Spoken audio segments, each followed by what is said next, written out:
사랑하는 성화 유튜브 가족 여러분, 주 안에서 평안하시기를 기원합니다.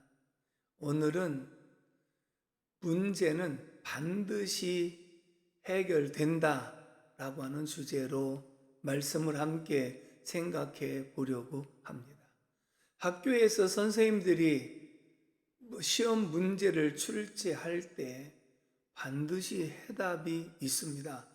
해답이 없는 문제는 문제가 아닙니다. 다만 그 문제를 쉽게 풀 수 있는 문제도 있고 어렵게 풀어야 되는 문제도 있을 뿐입니다.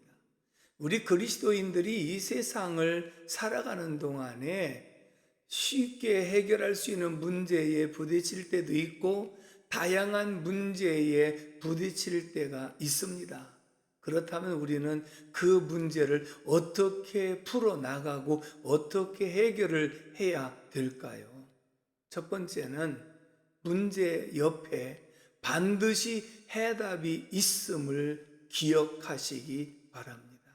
출애굽기 15장의 22절 이하의 말씀을 보면 이스라엘 백성들이 홍해를 떠나서 사흘길을 걸어가면서도 물을 마시지 못했습니다. 드디어 마라 지방에 이르러서 우물이 하나 있는데 그 물을 마시려고 하니 물이 써서 마시질 못합니다. 백성들이 원망을 합니다. 모세는 하나님 앞에 부르짖어 기도했더니 한 나무를 지시하사 그 나무 가지를 잘라서 우물에 던졌더니 쓴 물이 단물로 바뀌어짐으로 이스라엘 백성들이 충분하게 물을 마실 수가 있었습니다. 여기서 알 수 있는 것은 쓴 물 옆에 그 물을 해결할 수 있는 나무를 심어 놓았다는 해답을 준비하신 분이 바로 하나님이십니다. 그러므로 오늘 여러분들의 문제 곁에는 반드시 해답이 있기 때문에 이 문제는 꼭 해결될 줄로 믿습니다. 또 한 가지는 문제를 반드시 풀어주시는 하나님이시다. 누가복음 18장 1절에서 8절의 말씀을 보면 예수님께서 비유로 가르쳐 이르시되 불의한 재판관, 불의하다는 말은 하나님을 두려워하지 아니하고 그리고 사람을 무시하는 사람이라 그랬습니다.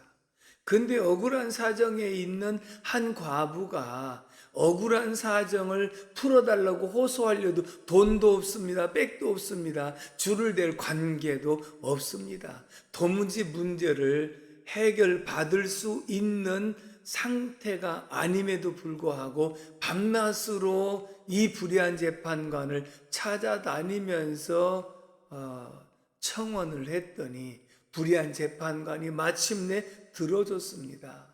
근데 중요한 것은 간청했기 때문에 들어줬다는 의미가 아니라 여기서 관계를 말하거든요. 그 관계는 얘들아, 불의한 재판관과 억울한 사정에 있는 과부의 관계는 남남이다. 그리고 들어줄 만한 관계도 아니다. 그런데 들어주지 않았더냐?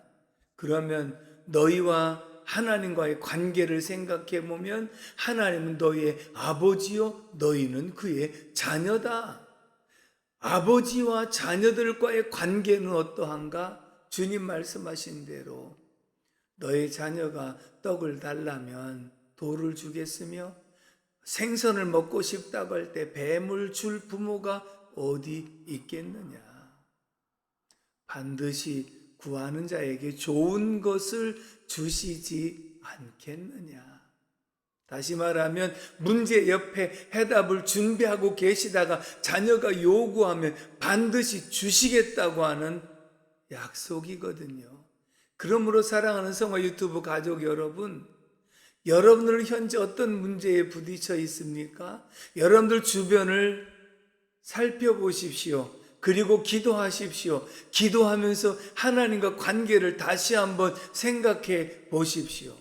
하나님은 여러분의 문제를 반드시 해결해 주실 것이고 그 문제 해답을 찾을 수 있도록 인도해 주실 줄로 믿습니다.